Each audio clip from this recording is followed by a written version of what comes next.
งเลย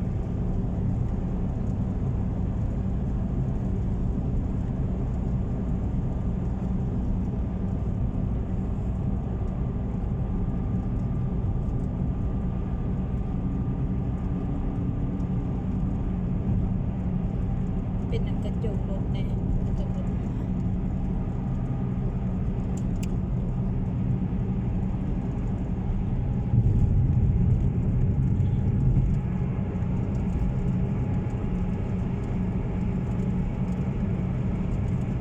นี่เนี่ยขี้ดินหมดอ่ะพอเรา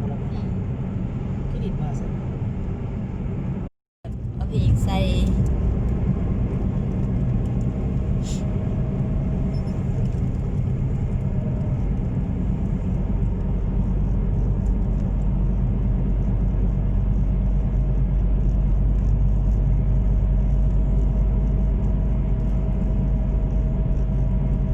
30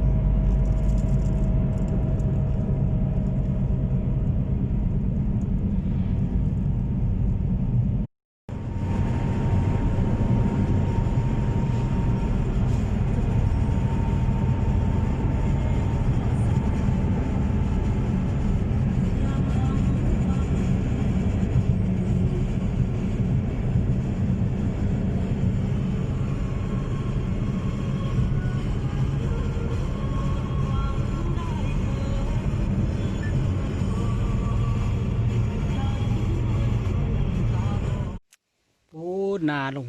คอยแม่นหมดล่ะถ้าคุณลงไปโอ้